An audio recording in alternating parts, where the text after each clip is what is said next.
Hello there, people of the internet. Let's go ahead and talk about the Mosin Nagant rifle. This right here is a 9130, and this is the most common variant that you are going to come across. We have a lot of new people on the YouTube channel, and a lot of them have been asking for me to do more content on this rifle, so let's go ahead and make ourselves a video. This rifle was originally designed in 1891 by Mosin. As a matter of fact, it has nothing to do with any Nagant designs. Nagant had his name attached to this rifle because of some legal issues and various lawsuits.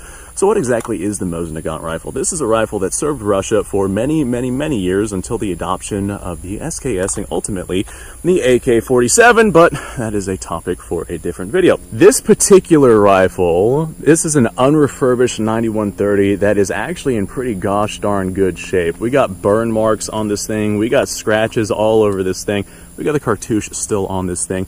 If you like content like this right here, go ahead and subscribe to the channel because I cover things like this pretty gosh darn regularly. This is a 5-shot bolt-action rifle that is chambered in 7.62 by 54 rimmed, and it feeds from stripper clips. These right here are 148 grain projectiles, I believe. 148 or 147 grain, and they're going to fly out of the gun at about 2,800 or so feet per second. That puts them on par with M2 military ball 30-06. The rifle we're looking at right here, this is the Mosin Nagant 9130, and what this is this is a more economically friendly to produce Mosin variant in comparison to its 1891 counterpart. There are a lot of simplifications with this rifle, including how the receiver and whatnot is machined, how the sights were made, little variations in this thing to go ahead and simplify it. Barrel bands are much simpler. The design of the actual firearm itself is much simpler to produce in comparison to its original 1891 counterpart. However, about the time of World War II, approximately in that time period, countries were beginning to see that their extremely long, overly encumbersome rifles that fired full power cartridges were completely overkill for what it is that the soldiers actually needed. Whenever you cut down the barrel length of a rifle, you cut down the velocities and capabilities of that cartridge, along with the long-range accuracy precisions of those rifles. However, these rifles were designed and intended to be used at significantly farther distances than combat was actually taking place at, and so by World War II, most countries were seeing that they could shorten their rifles and not have any real significant cons that come from that. Russia did the same thing. There was the Model 38. The 1938 version of the Mosin Nagant, which I do not have. However, I do have the M44, which, for all intents and purposes, is nearly identical to that Model 38, the only difference being we have a bayonet on the side of the rifle. The M44 is going to be a lot of people's favorites because it is short, it's handy, easy to maneuver with. However, it's not lightweight like the M38 because we have this extra barrel extension piece right here with the bayonet attachment, and so that adds a lot of weight and mass to the rifle. And as a result, you have yourself a shorter, handier, more compact package with not all that much more recoil.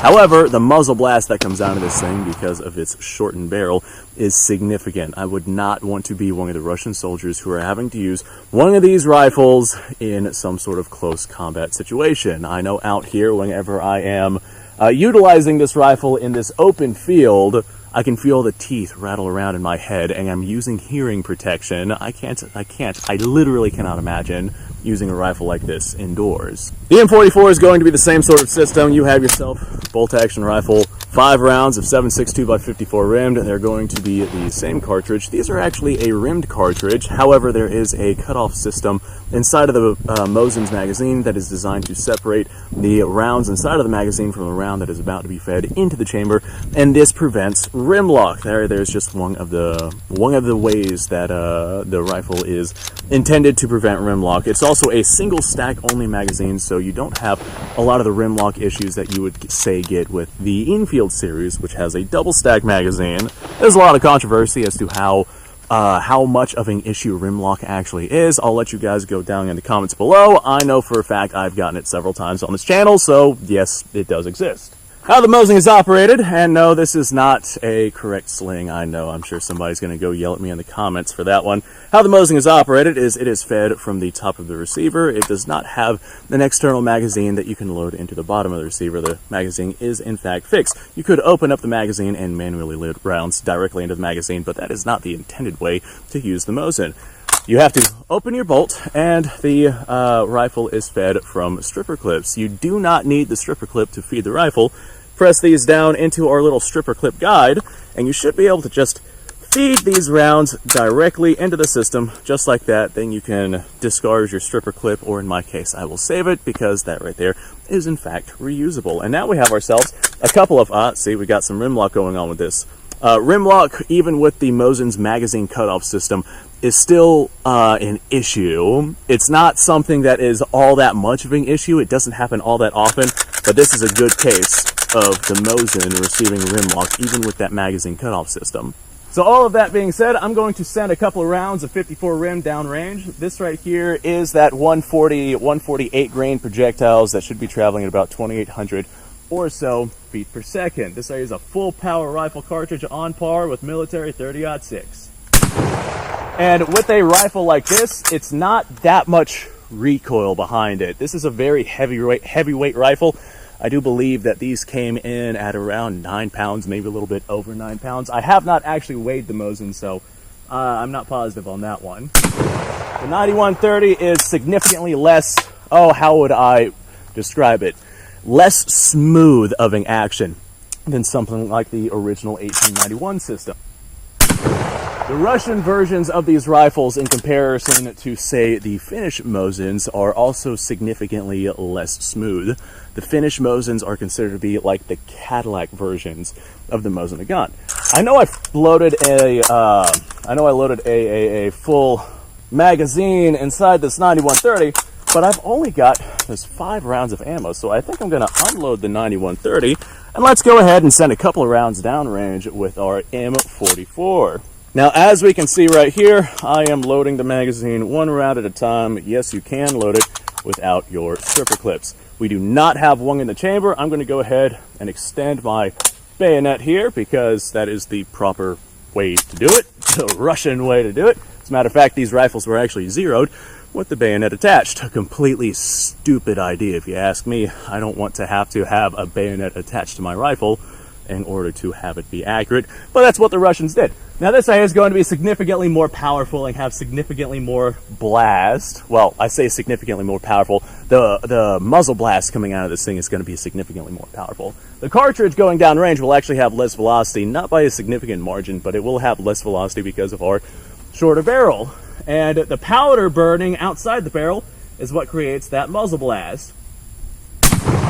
Oh boy, that is significantly louder and significantly worse.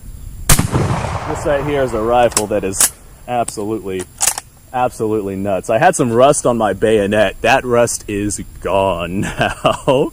So in order to get the bayonet off of, go ahead and confirm that this rifle is clear. In order to get the bayonet off of our muzzle and fold it back down, there's a little spring-loaded latch system on this thing. Pull that forward and this just lifts off and goes right back down. Watch your fingers, because the bayonet extends right down where you would normally be gripping onto the rifle, and I have cut myself with this bayonet before.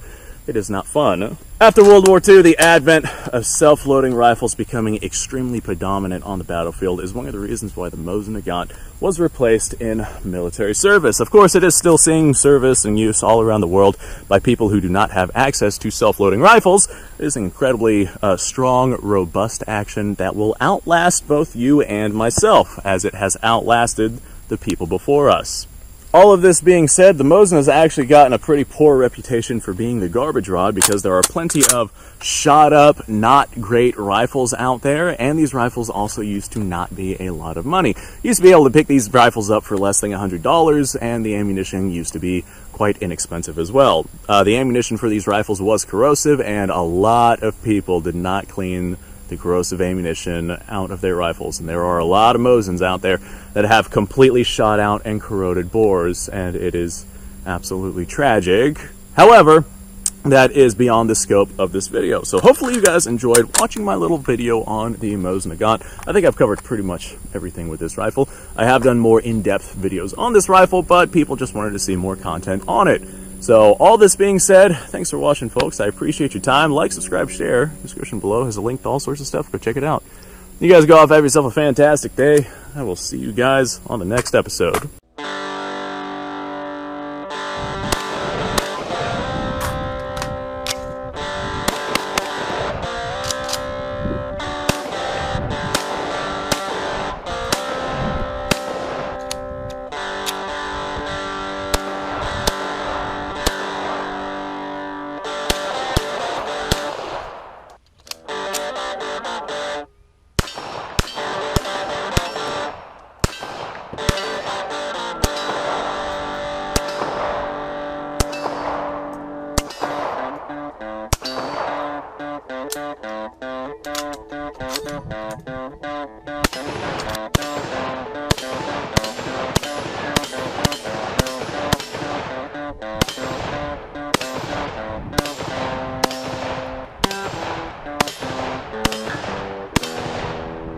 Been a little while since I've done this.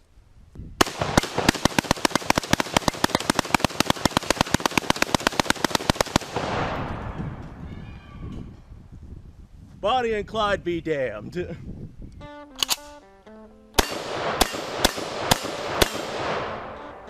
Poor man's Garen.